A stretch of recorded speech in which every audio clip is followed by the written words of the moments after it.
اس کو لاگو ہوتے ہیں تاکہ لوگوں کے خون، لوگوں کی جان، لوگوں کے اموال یہ بچ جائیں۔ دیکھیے قتل کی اولی طور پر دو قسمیں ہوتی ہیں، قتل عمد اور قتل خطا۔ قتل عمد کا معنی جان بوجھ کر کسی کو مار ڈالنا، اس کا حکم الگ ہے، اور قتل خطا یہ ہے کہ غلطی سے آپ سے کوئی شخص مر جائے، غلطی سے آپ سے کسی بندے کا قتل ہو گیا۔ قتل عمد کا حکم کیا ہے؟ قتل عمد میں یہ ہوگا کہ جس نے مارا ہے اس کو مارا جائے گا، اور قتل خطا اس کی تین صورتیں ہیں۔ مومن قتل ہو جائے تو قاتل پر دیت ہے اور کفارہ ہے۔ دیت کا معنی ان پر مالی جرمانہ ہے، 100 اونٹ یا 10,000 دینار جو ہے وہ دینا ہوں گے، 100 اونٹ یا 10,000 دینار۔ کفارہ کیا ہوگا؟ ایک غلام آزاد کرے۔ غلاموں کا تو تصور نہیں ہے، لیکن آج کے دن میں اگر کسی سے ہو جائے تو 2 مہینے مسلسل روزے رکھے گا۔ نمبر 2، اگر کوئی مسلمان ایسا ہے کہ دارالحرب میں رہتا ہے، اسے کسی نے غلطی سے قتل کر دیا تو صرف کفارہ ہوگا۔ اور نمبر 3، اگر کوئی ذمی ہے دارالاسلام میں مسلمانوں کے معاہدے کے تحت رہتا ہے، اس کو کوئی قتل کر دے تو اس میں بھی قاتل کفارہ بھی ادا کرے گا اور دیت بھی لازم ہو جائے گی۔ تو یہ قتل کے بارے کچھ ہے، اس کی تفصیل فقہ کی کتب میں موجود ہے۔ آیت نمبر 115 میں امت کے اتفاق کو حجت اور قوی دلیل قرار دیا گیا۔ دیکھیے یہ بات ذہن میں رکھیں، اس آیت مبارکہ میں ارشاد فرمایا گیا کہ جو شخص راہ راست واضح ہونے کے بعد آپ کے سامنے پتہ چل گیا کہ حق راستہ یہ ہے، پھر بھی اس کی مخالفت کرتا ہے اور مسلمانوں کے اتفاقی موقف سے الگ تھلگ نیا موقف لے کر دنیا میں آتا ہے، اللہ فرماتے نولیہ ما تولی ونصلہ جہنم، جہاں پھرتا ہے ہم پھیر دیتے ہیں اور اس کو جہنم داخل کر دیتے ہیں۔ اس سے یہ بات سمجھ آتی ہے کہ دو جرم بہت بڑے ہیں، انسان کو ہر حال میں بچنا چاہیے۔ نمبر 1، رسول اللہ صلی اللہ علیہ وسلم کی مخالفت کبھی بھی نہ کرے۔ آپ کے خاندان ایک طرف ہو، حضور علیہ السلام کا حکم ایک طرف ہو، پیغمبر کے حکم کو ترجیح دیں، خاندان کی مخالفت ہونی پڑے کر دیں۔ آپ کا دل چاہتا ہے لیکن حضور علیہ السلام نے منع فرمایا، اب روک دیں۔ تو حضور کی مخالفت بہت بڑا جرم ہے، جہنم میں داخلے کا سبب ہے۔ اور دوسری چیز، جس کام پر مسلمان متفق ہوں ان کو چھوڑ کر کوئی نیا راستہ اختیار کرنا، یہ بھی بہت بڑا جرم ہے اور جہنم میں داخلے کا سبب ہے۔ اللہ تعالیٰ ان دونوں کاموں سے ہم سب کو محفوظ رکھے۔ آگے اللہ تعالیٰ نے منافق لوگوں کی کچھ ذہنی کیفیت بیان کی ہے کہ منافق اس طرح کے لوگ ہیں، نہ ادھر کے ہیں نہ ادھر کے، اسلام میں فائدہ دیکھتے ہیں تو ادھر آ جاتے ہیں، کفر میں فائدہ دیکھا ادھر چلے جاتے ہیں۔ انسان کو اپنے اسلام پر پکا ہونا چاہیے۔ تو منافقین کا ذکر کر کے ہمیں سمجھانا مقصود ہے کہ کہیں ایسا نہ ہو کہ ہم دنیا کے چکر میں حق کو چھوڑ کر باطل کی طرف چلے جائیں، اللہ معاف فرمائے۔ آگے ارشاد فرمایا، ما یفعل اللہ بعذابکم ان شکرتم وآمنتم۔ میرے بھائی اور میرے بہنیں، دو چیزیں اللہ نے بڑی پیاری یہاں ارشاد فرمائی اس آیت 147 میں۔ اللہ فرماتے ہیں کہ دو چیزیں اگر تمہاری ہو نا تو اللہ تمہیں عذاب کیوں دے گا؟ سبحان اللہ۔ دو چیزیں ہم اپنی درست کر لیں۔ نمبر 1، عقائد درست کر لیں، ایمان درست کر لیں، عقیدے غلط نہ ہوں، عقیدے فاسد نہ رکھیں، عقیدہ درست کر لیں۔ اور نمبر 2، شکرتم، ہم اللہ کی نعمتوں کی شکر کریں، خدا کی نعمتوں کی ناشکری نہ کریں۔ دو کام ٹھیک کر لیں، اللہ فرماتے ہیں میں تمہیں عذاب دے کر کیا کروں گا۔ تو اس لیے عذاب الہی سے بچنے کا نسخہ یہ ہے کہ عقائد بھی درست ہوں اور اللہ کی نعمتوں پر انسان شکر کرے۔ پارہ نمبر 6 کے بالکل ابتدا میں آپ دیکھیے اللہ تبارک و تعالی نے ارشاد فرمایا کہ ظلم کو جب ختم کرنا ہو تو ظلم کو ختم اس وقت کیا جائے گا جب آپ مظلوم کے حق میں آواز اٹھائیں یا مظلوم آواز اٹھائے اور ظالم کے خلاف آواز اٹھائے۔ اب اگر کوئی شخص کہے کہ مظلوم کے ظلم کی آپ نے تو شکایت کی ہے، یہ تو غیبت ہے، یہ غیبت نہیں ہے۔ کوئی شخص ظلم کے خلاف آواز اٹھائے، اسلام اس کی حمایت کرتا ہے، اس کی تردید نہیں کرتا۔ تو اگر کسی پر ظلم اور زیادتی ہو رہی ہے، وہ بھی آواز اٹھا رہا ہے اور آپ میں بھی طاقت موجود ہے کہ آپ اس کی آواز بن سکتے ہیں، تو کسی مظلوم کی آواز بننا یہ بہت بڑا اجر ہے۔ آگے وما قتلوہ وما صلبوہ ولکن شبہ لہم، آیت نمبر 157 اور 158 میں یہود کے ایک عقیدہ کی تردید ہے۔ یہودیوں کا دعویٰ یہ تھا کہ معاذ اللہ ثم معاذ اللہ ہم نے حضرت عیسیٰ علیہ السلام کو قتل کر دیا۔ تو اللہ تبارک و تعالیٰ نے تردید فرمائی ان لوگوں کی، ما قتلوہ وما صلبوہ، ان لوگوں نے عیسیٰ علیہ السلام کو قتل نہیں کیا، عیسیٰ علیہ السلام کو اللہ نے بحفاظت آسمان پر اٹھا لیا۔ اور ہمارا عقیدہ یہی ہے کہ عیسیٰ علیہ السلام کو اللہ تعالیٰ نے آسمانوں پر اٹھا لیا، قیامت کے قریب اللہ تعالیٰ ان کو زمین پر بھیجیں گے اور ان کی یہاں شادی بھی ہوگی، بچے بھی ہوں گے اور وفات ہوگی، حضور علیہ الصلوۃ والسلام کے روضہ اقدس میں ان کو دفن کیا جائے گا، اور قیامت میں وہ اللہ تبارک و تعالیٰ کے پیغمبر حضرت صدیق اکبر، حضرت عمر، ان حضرات کے ساتھ اٹھیں گے۔ آج بھی جن کو روضہ رسول کی زیارت نصیب ہوتی ہے، وہاں پر ایک قبر کی جگہ خالی ہے، لکھا ہوا ہے کہ یہاں اللہ کے نبی حضرت عیسیٰ کی جو ہے وہ قبر بنے گی۔ آگے آیت نمبر 171 میں وَلَا تَقُولُوا ثَلَاثَ إِنْتَهُ خَيْرًا لَكُمْ، اس آیت میں اللہ تعالیٰ نے عیسائیوں کے ایک غلط عقیدے کی تردید کی ہے۔ عیسائیوں کا عقیدہ ہے کہ وہ عقیدہ تثلیث یعنی تین خداؤں کے وجود کے قائل ہیں، تین خداؤں کے وجود کے۔ عیسائیوں کے کئی فرقوں میں سے تین فرقے بنیادی اور اہم ہیں۔ پہلا وہ فرقہ جو حضرت عیسیٰ علیہ السلام کو خود خدا مانتا ہے، ایک فرقہ ہے جو عیسیٰ علیہ السلام کو اللہ کا بیٹا مانتا ہے، اور ایک وہ ہے جو کہتا ہے کہ تین خدا ہیں، حضرت عیسیٰ علیہ السلام بھی خدا، روح القدس بھی خدا اور اللہ تعالیٰ بھی خدا۔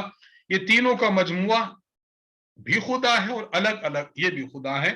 تو اللہ تعالیٰ نے اس عقیدہ کی تردید فرمایا کہ نہیں، وَلَا تَقُولُوا ثَلَاثَ، یہ نہ کہو کہ تین خدا ہیں، انتہو، اس بات سے رک جاؤ، خیر لکم، یہ تمہارے حق میں بہتر ہے کہ تم ان سے رک جاؤ۔ تو حضرت عیسیٰ علیہ السلام یہ حضرت مریم علیہ السلام کے بطن سے پیدا ہوئے ہیں، اور جو کسی کے بطن سے پیدا ہوتا ہے وہ خدا نہیں ہوتا، خدا کبھی پیدا نہیں ہوتا، خدا پیدا کرتا ہے۔